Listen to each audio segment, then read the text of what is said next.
Hello, and welcome to Tangent. I'm Ethan Leith, and if you haven't listened to this podcast before, the whole point is that we get a random word or phrase, and then we discuss said word or phrase, seeing whatever tangents we may go on. There's someone else here as well, isn't there?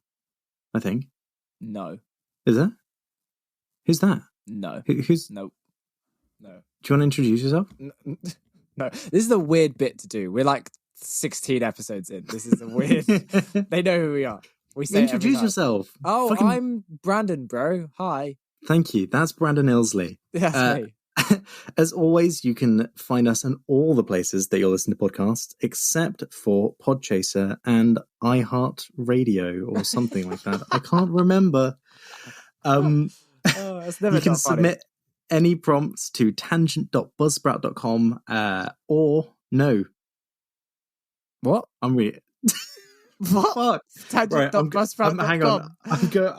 No, don't reset it. Don't reset it. No, don't reset it. Don't reset it. There we go. We're going from now. I don't give a fuck. We're going from now. So Ben's editing this. You can find... Ben, you know what's funny, and you know it's going to be it's going to continue with the bit. Me fucking this up. I've only done it for how many episodes? I 21 can't episodes now. I actually don't. You said 16. I guessed. Anyway, you can visit tangent.buzzsprout.com to find all the links to all of our stuff. And you can submit your own prompts by emailing us to tangentpodcastideas@gmail.com or go to our Instagram at going_on_tangent. And you can send us a little message there. Way. Well, he did it, everybody. Well done. Thank you. We have been a while since we've done an episode. It's been a hot second. Yeah. It certainly has. I would like to say it's because we've both been really ridiculously busy and have had no time to do it, but that would be a lie. The truth is we fucking hate each other, and it's really hard to get us to motivate each other to do it, basically. I actually despise Brandon. We don't talk mostly outside because of this. he's poor, but like that's just me. Yeah.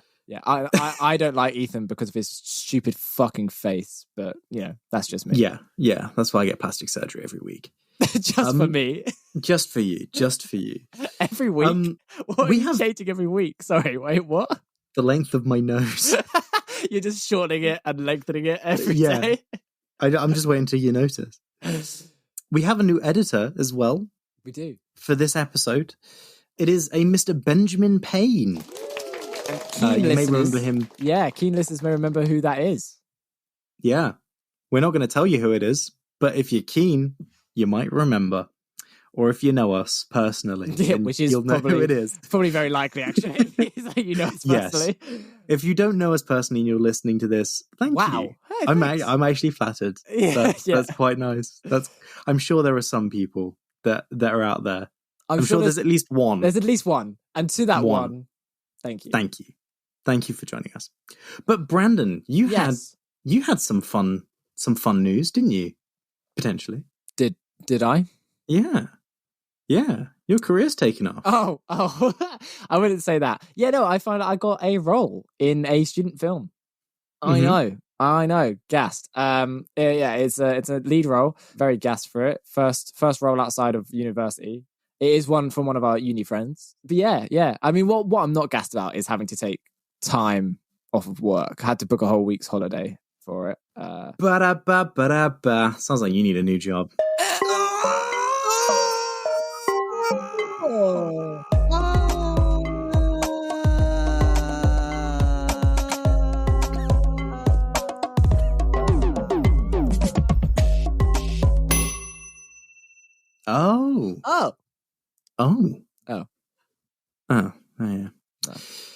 Yeah.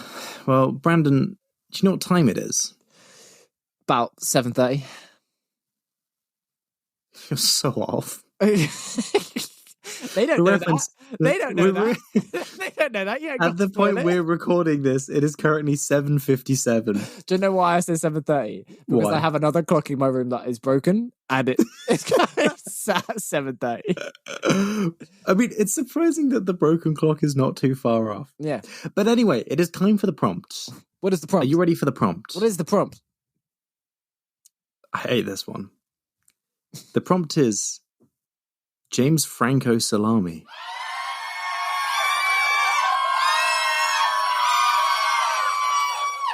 James Franco Salami. I hate it. My first question is, now I actually know the answer to this, but for those who don't, not a euphemism, am I correct?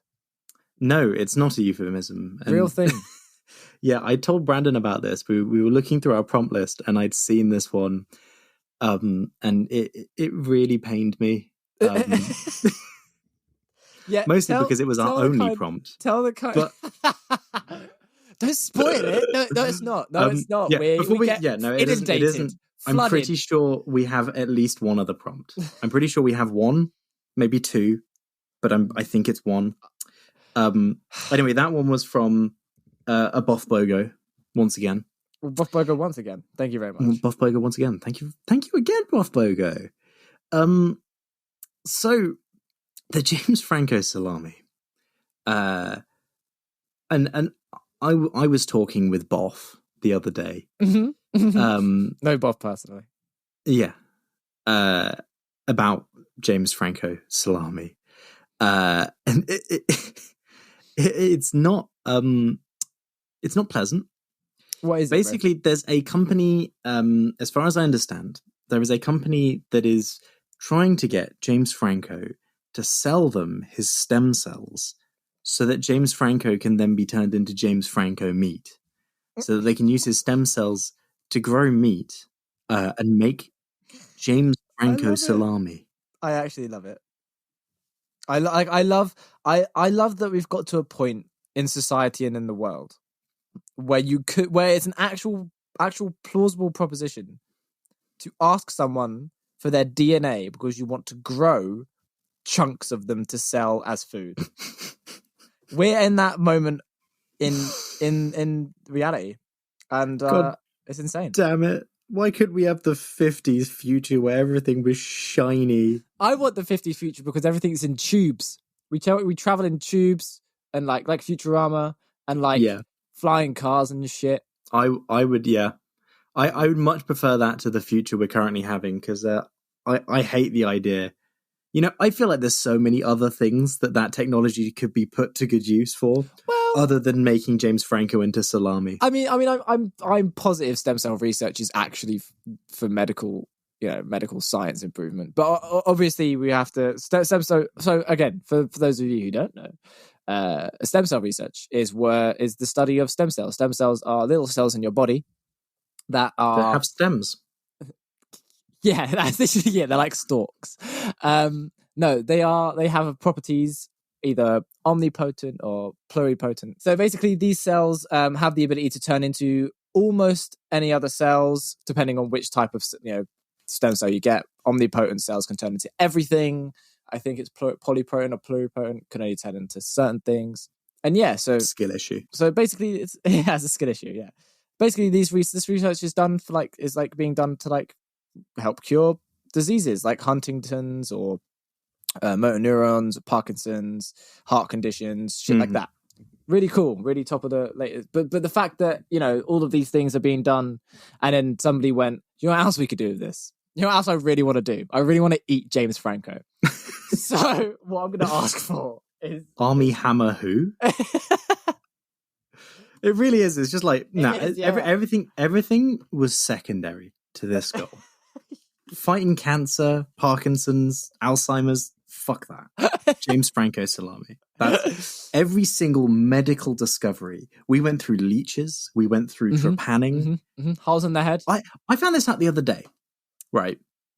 It is insane how long we have been doing trepanning as a medical practice. Obviously, it's not a thing we do now, unless we have a good reason to. For the good folks at home, Ethan, because I totally understand and remember what that is. What is trepanning? Trepanning. So trepanning is the act of drilling into your skull. Oh, it is. Oh, it is that. Okay, I sort of said that as a joke, but that is true. It's somehow one of the oldest medical practices that we have, and it was only very recent that we went maybe drilling into your brain isn't a great idea. Well, maybe unless you have a reason to go in there, probably shouldn't. Well, it wasn't until embarrassingly recently that we worked out that the brain is the sort of driving force of the entire body, right? Like we didn't know that for a long time. Even though we've been smashing each other's skulls apart for like since the birth of humanity, we didn't realize that the thing inside the head is what does the whole thing. The whole thinky things bit. The whole life thing. Yeah. Yeah. It's and it just boggles my mind because there is actually a lot of evidence to say that even back in like the caveman era, where trepanning could be a solution to like a headache, a surprising amount of people survived. They found skulls that have healed. It was more like bloodlaying, right? It was more like, you crack the skull and you put the thing in there. But like, it was more like you had to drain out. Like, I'm pretty sure it was the Aztecs that used it to drain out bad spirits, right? Yeah. Well, because that was the idea. It is essentially you're just letting out the blood in your head. I don't think that's a good idea. No, I can't remember what the program was called, but I was watching a program. It was and it featured a guy called Joe Mellon, who Joe Mama. He used an electric drill to drill into his own head. Wow, he's still alive today, and he did it because he was like he felt a pressure in his head and he wanted to relieve his head pressure, and he did, and he said like literally. It was a squirt of blood and just a ton of blood just started coming out of his head. After I get squeamish thinking about it because who uses an electric drill to go, that wouldn't have happened instantly, right? He would have had to put it there and pull the trigger and put pressure for long enough for it to crack the skull. And then just be like, I'm gonna be able to control this pressure so this doesn't actually go in my brain. Yeah, absolutely. Especially when it breaks through as well. You're like when you're like drilling at a wall. Yeah. And like you get to like if it's like drywall or not drywall, if it's like got like a piece of wood and you're drilling through to the other side. When you get to the other side, there's that moment where the drill just sort of lurches forward because you're playing. So like imagine he just stabbed himself in the fucking God. And apparently it just made him high all the time. It made him high all the time. Well, yeah, he just leaked out brain fluid. That's all he did. Like the brain is just starved of oxygen. Yeah. It's like when your friends used to, you ever used to do the thing of like what, NOS?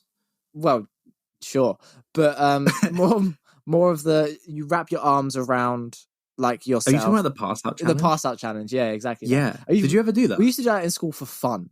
It wasn't a challenge. We were like, we're bored. Do you want to like make ourselves giggly for like 15 seconds? Just do it for fun. I mean, I did it once. I only ever did it once, and I remember very little. But what I do remember is because the way that we did it was you had to basically use.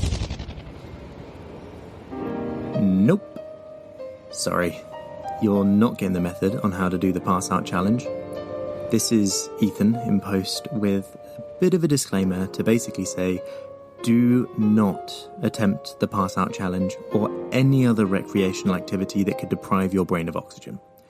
Me and Brandon are talking about doing this at a time when we were very young and naive, but neither of us would attempt it nowadays. It is potentially a very hazardous activity and could lead to serious or even life-threatening health consequences. So please, no one attempt to do the pass out challenge. It's not worth the risk. Thank you. On with the episode. And I remember I just woke up like I was blowing on my thumb 1 second and then I was waking up and I really thought it was the start of the day. And I was about to get up and go to school. That's so funny. And it turned out I was just in a bush and my face really hurt. That's so funny. That's even funnier that your friends let you fall in a bush and they just like left you there until you woke up. Yeah. They didn't get me out of the bush. They were just stood there. They just left. They actually just walked home. Yeah. Ethan woke up alone. Like what? No, it was on school grounds. It was in the in the playground. It would have been even more embarrassing if like a teacher had found you. He just walked up like, Mr. Leith, you're just like, yeah, I'll get up in a minute. Yeah, don't worry, Mum. 5 more minutes. Just give me a little bit more. Funny though. Did you have teachers that called you by your second name in secondary school? Yeah, all the time. Because most of my teachers never did. Well, my mother worked in the school, you see. Your mum worked in the school? Oh, yeah, so my mum worked in my high school. She was the dinner lady. How did I not know about this? Pretty sure I've told you multiple times, but it's not an interesting enough anecdote for like we don't talk about high school. Like, it's not a massively important part of our lives anymore. Like, we're at the point. So in 2 years, Ethan, we would have left high school a decade ago. No. Yeah. No. Yeah. No, we're old, bro. I don't like that. We are. No, we're not old. Ancient. We're not old. I know. Just a bit older and wiser. Older, yeah. You know, wiser. I don't know. Maybe a little bit. I can't make that assumption. I'm not going to be the one to say it. Yeah. Well, I'm considering myself old when I turn 30. That's when. No, don't. Because you'll give yourself a real complex when you do turn 30. You'll be like, oh, sorry I'm to so all. old. Oh no. Well, I already have that complex now, Brandon. I have to constantly remind myself that I'm not actually that old. Wait. My brain constantly goes, "You're old. You're old. You're an OAP. Literally, like your life. You got like 2 years, and then you're old age. Literally, like a couple days, bro. I'm gonna be officially in like my mid-20s, in that bracket of age, in a couple of days. It's your birthday in a couple of days. My birthday is in 2 days. I'm 24 in 2 days. Oh yeah, I knew that. No, you didn't. Like, mate.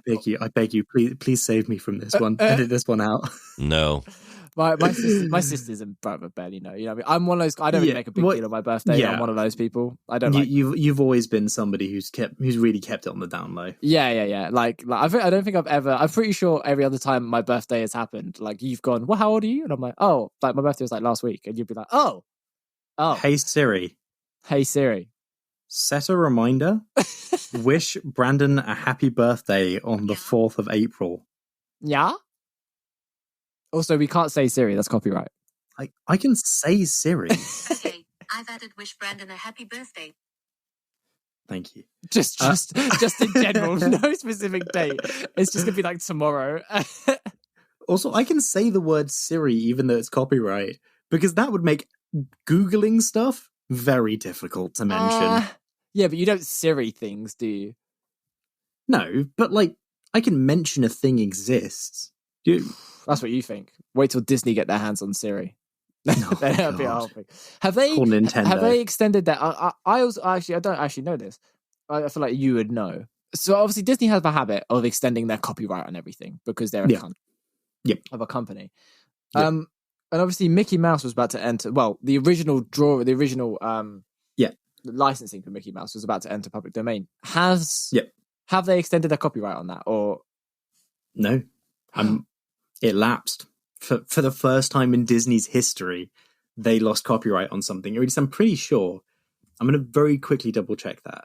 But of course, so the original Steamboat Willie has expired, and of course that means that there are now 1,000,001 horror movies because apparently no indie movie artist can resist the idea of not turning something that's recently gone into the public domain into a horror movie.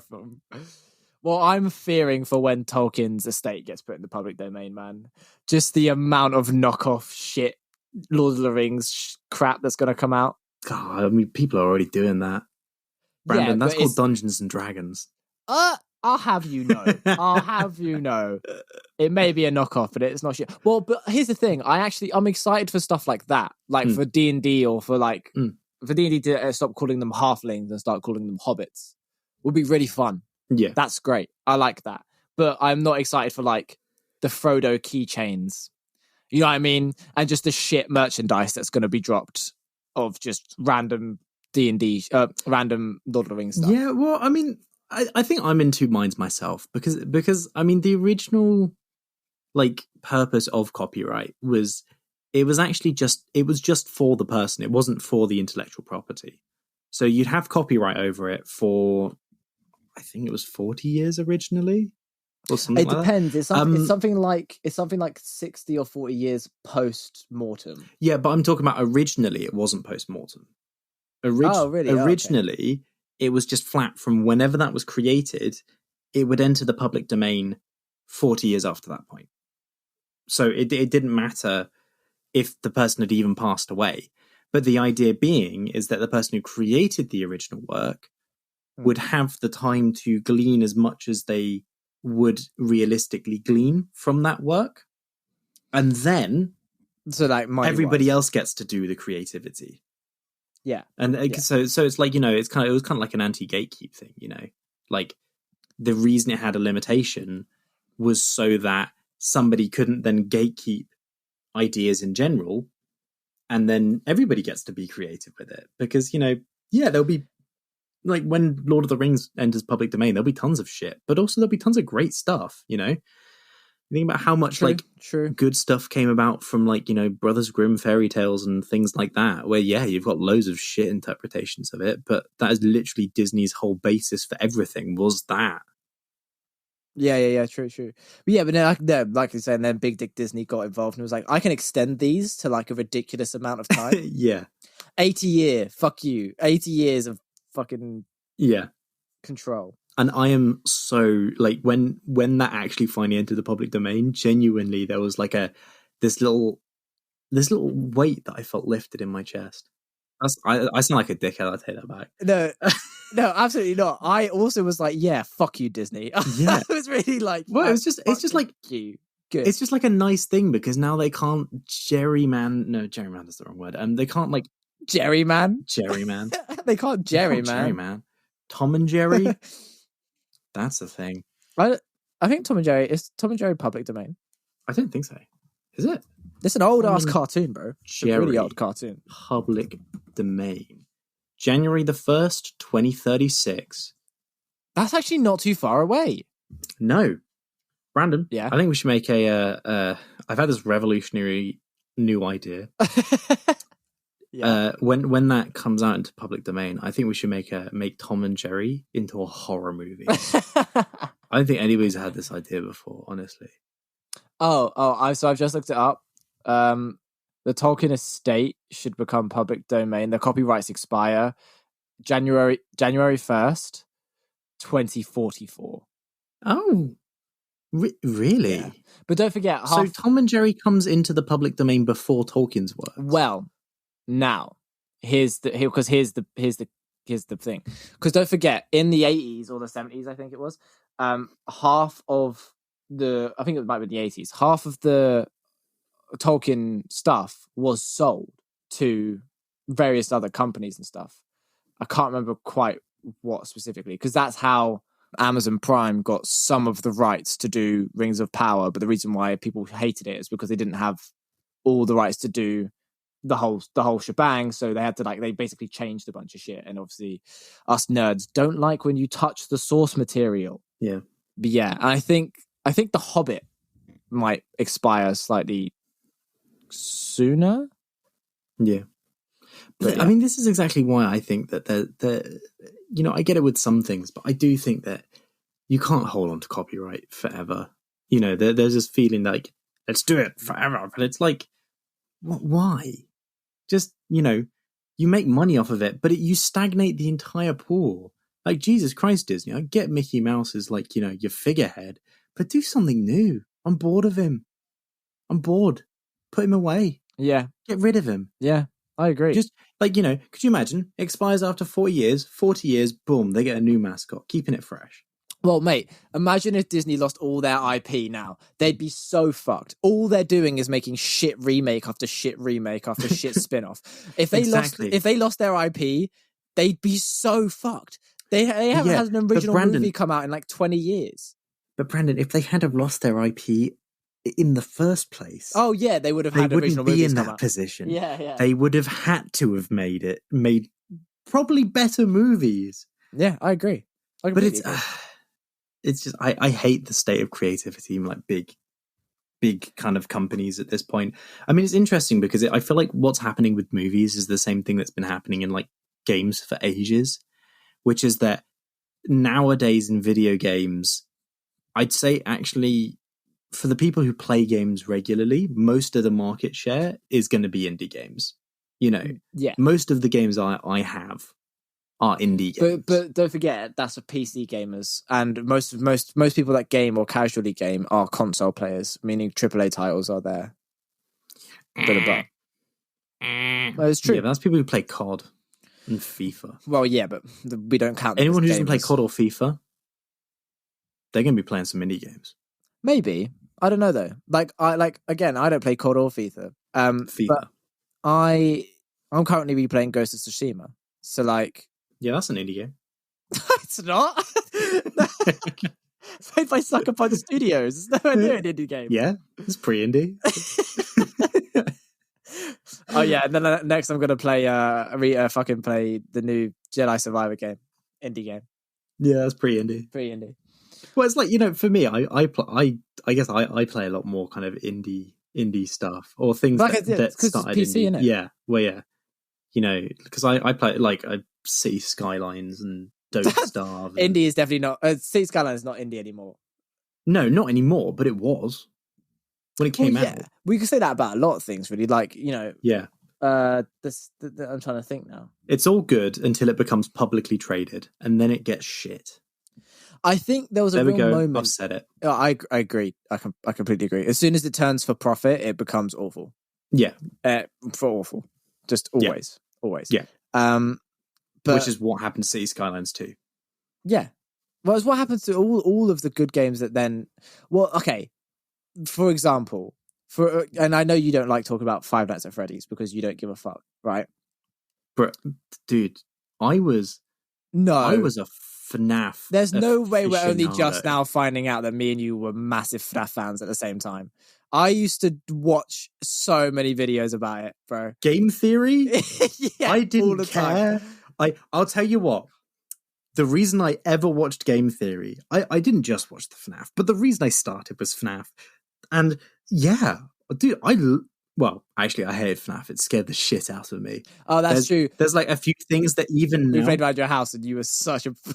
Oh my god. It was the first game as well, where the jump scares are so shit compared to 2, 3, and 4. It's just because it's not even a scary game, but I think there's certain things that because as a kid I was scared by them, now I still maintain that fear. I'll still run up the stairs because I'm convinced that there's an animatronic following me.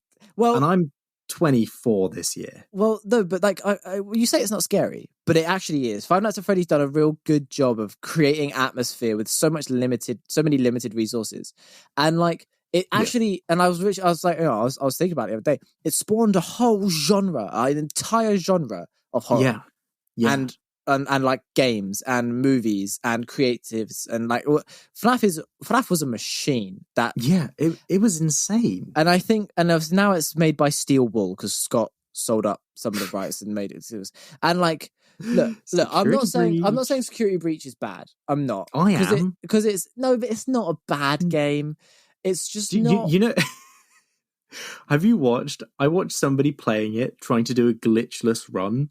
And genuinely, he got to a point where it was so impossible for him. So the whole thing was he'd go through the game, and if he experienced a glitch, he'd go back to the beginning. And bro, he almost got to the end, and then saw one that I think was to do with spawning into the area when you go down to fight Springtrap because he always comes back. Mm-hmm. Now we know that's not the canon ending. But now it's the mimic. I haven't looked into any of the. It's so much. It's so different now. It's gone from haunted horror to sci-fi horror. Yeah. I think that was kind of where it's now about AI. Me. It's now about AI. I think that was where FNAF lost me a little bit. But sorry, because just to finish the other thing was that it got to the point where. He was streaming and he just got a cat video up just to skip that bit because it was impossible. He basically run the entire game through multiple times and then got to that bit and went, no, I can't get past it, so I'm cheating. But yeah, that was where FNAF lost me. I really like Dead Kids. Hang on. Wait. I really like Dead Kids. I like the I like you like the concept. No, I understand what you mean. No, I understand where you're getting at. I think it's so creepy. It's really creepy. Dead kids, they've been stuffed into suits and then their souls are inhabiting them. It's simple, but it's creepy. So why the fuck did they need soul energy and then it's going into the fucking things? It fell into what? Like, it's silly. As soon as Remnant came about, I'm just like, this is silly. I mean, you've taken something that's kind of simple enough because you're not defining the characteristics of it. You're not defining what a ghost is. As soon as you start defining what a ghost is, it's like, oh, it's Remnant and he just created them so he could steal the children. And so it's like, it was what? It was when what is Sister Location and the books came out. That's when shit became very... But here's the thing, right? Here's the thing. So Scott originally wanted the whole story to wrap up as this kid is in a coma and he's dreamed up all of the games. Yeah. And you know what? People were pissed at that ending. I thought that makes sense. It's an indie horror series, and it's an indie horror series that has a very interesting premise. I liked that. And then they had to change it because people were so pissed. So he changed it. And then he brought out Sister Location, which just talk about massive fucking spanner. You know what I mean? Like, just everything you thought you knew, fuck that. It's all different now. And you're going to have to retcon your own ideas because it doesn't exist anymore. And then he brought out the books, which obviously explained Remnant and all the fucking nightmare animatronics and shit. And then you're like, oh, okay, sure. So there's scientific explanations for it all now. And again, I didn't even hate it then. I think genuinely the best installment of that game, genuinely, in terms of wrapping up story, in terms of like scariness, in terms of bringing in all bunch of different mechanics he implemented through the entire series, was 6. FNAF 6, the finale, what should have been the final installment of the entire series. Which one was 6 again? It's the one, I can't remember what it's called. It was like a joke, basically, like as he was another troll, where it looked like it was another fake game. I think it was like called like FNAF's Pizza World or something. Simulator. It's Pizzeria Simulator. Yeah. No, and because that's so good though. Yeah, that's what I mean. It was such a good reveal where people played it and then they were like, oh fuck, this is the 6th installment of the game. Holy shit. Yeah. And it had like the tie-ins and the wrap-ups, and like it was literally Henry coming back and being like, fuck you, Afton, you're gonna burn. I'm gonna burn everything. And that final monologue. Oh, so good. Amazing. So good. And then they carried on the story, and they really, really shouldn't have. Yeah. What even just I actually quite liked what was it? 4? Is 4 the one with the kid and the nightmare? Yeah. Where it was originally going to end was 4. Yeah. Because I actually quite liked that, because you think about like, what are you going to do? What's the point of a horror of a horror game or a horror movie? It's to make you feel disquieted. It's to make you go, oh, it's deliberately making yourself feel uncomfortable. Yeah. And so what's the most uncomfortable thing you can do? Leave it kind of unresolved. Yeah. Leave it with you presented mysteries that can't possibly have answers to them. And then you can't, physically monkey brain can't get rid of it. And so it's like, it's so perfect. That's exactly how FNAF blew up. Like, the first game in of itself is not a complicated, groundbreaking game. In fact, it's so basic. But that's what made it so perfect. The idea that you can't move in a horror game, terrifying. Mascots, terrifying. You've got a limited resource to protect yourself with. Terrifying. Oh, and by the way, the story and the lore, all of that is hidden in environment, in like the code, in JPEG image file names, in all of these things. You can put them together and come up with an idea of what the story is. Yeah. Yourself. Genius. Just so groundbreakingly clever. Yeah. I will forever sing FNAF's praises for what it did to the internet as a whole after it came out. Well, there was, because it really did. I mean, it spawned the entire mascot horror. Yeah, the whole thing. Yeah, mascot horror. I also think that it, in part, I mean, it was a big part of an entire zeitgeist at the time it came out, but like spawned the blowing up of theory YouTubers. Oh yeah. Theorists. Yeah, as somebody who was. I watched MatPat from his earliest videos. I watched the fucking is Sonic really fast, and how big is Mario and shit like that, which is like his really really early ones. And like, so when game theory sort of became, somehow it sort of jumped into this mainstream where everyone knew who game theory was because of Five Nights at Freddy's, it just made me appreciate the game even more. You know what I mean? Because it was like, oh, this thing I love, everyone else loves. That's amazing. Yeah, no, completely. And I mean, I think there was also, it kind of lended itself to like, there was also Don't Hug Me, I'm Scared, and like Salad Fingers. I saw a lot of that. Yeah. But like, it was like an entire like microcosm. And I think that FNAF had the biggest hand in propelling other people who were like, we're going to make theories, because like they might have been making videos before this, but like one of my favorite things is Dark Souls is one of my favorite game series of all time. And Dark Souls is insanely good for, like, you play it and you're dumped into this world that actually kind of just seems like a typical game world. Like, of like, a lot of the time you're dumped into a game world. There's some explanations for some things, but it's not, like, there isn't all that much actually going on. Yeah. But like, it was, I would say, having seen Elden Ring in their collaboration with George R.R. Martin, that actually Miyazaki's original Dark Souls lore was on par with that. And most of that's just in item descriptions and like various different little tidbits you pick up like here and there. Yeah. And then people would like collate them and tell stories of like entire civilizations that you only know exist in the lore of Dark Souls because they're mentioned in a few item descriptions, but you can track their entire rise and fall. Yeah. Environmental storytelling. I love it. I mean, I play Subnautica, which the whole game, the entire game, is a survival-based exploring game. Yeah. That is the only way you find out lore is through environmental storytelling. Yeah. Through images and bits and pieces picked up here and there. And another really good game for that, I just thought, is my sister's playing a game that I played a while ago called Outer Wilds. Wilds? Yeah. I think is the perfect example of it. Not to spoil too much, but basically it's kind of like you're in this little spaceship exploring this tiny little galaxy, or not galaxy, but like a little solar system of planets. And it's quite cartoony and quite cute, but every 20 minutes, the sun of this solar system explodes. And then you're stuck in a Groundhog Day loop where you're taken all the way back to the beginning. And what it allows them to do is every single planet changes in that 20 minutes completely. So like, there's two sand planets where one sand planet drains onto the other one. So part of that, the first planet gets filled up and slowly covered up, and the other one slowly uncovers stuff. And there's like a planet that's collapsing in on itself and all sorts of stuff like that.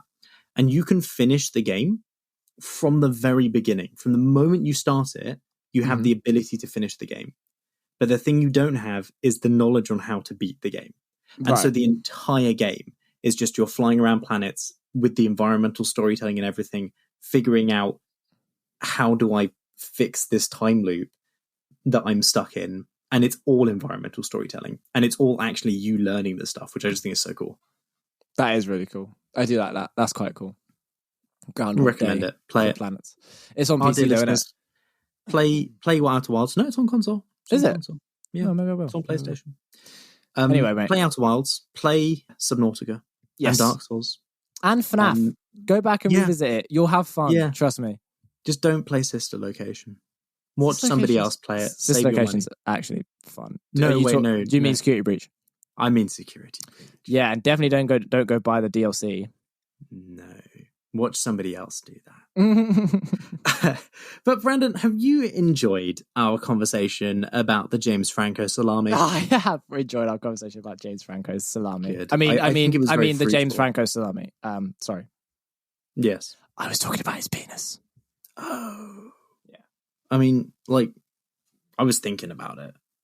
But we hope you guys have enjoyed our conversation about the James Franco Salami, not his penis. The salami made from his stem cells. Yeah. Once again, remember to send any prompts and suggestions to tangentpodcastideas@gmail.com or to our Instagram at going_honor_tangent. We do appreciate all of your submissions and suggestions. We do. We love it. But until next time, I am one of Freddy Fazbear's teeth. And I am Scott Cawthorn's brother-in-law.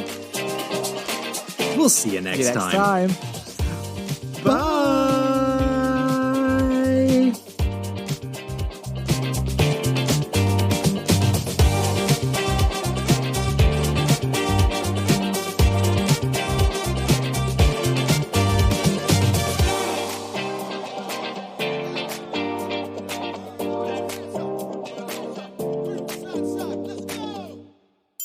Har, har, har, Arr, arr, arr, arr, arr, arr, arr, arr, arr, arr, arr.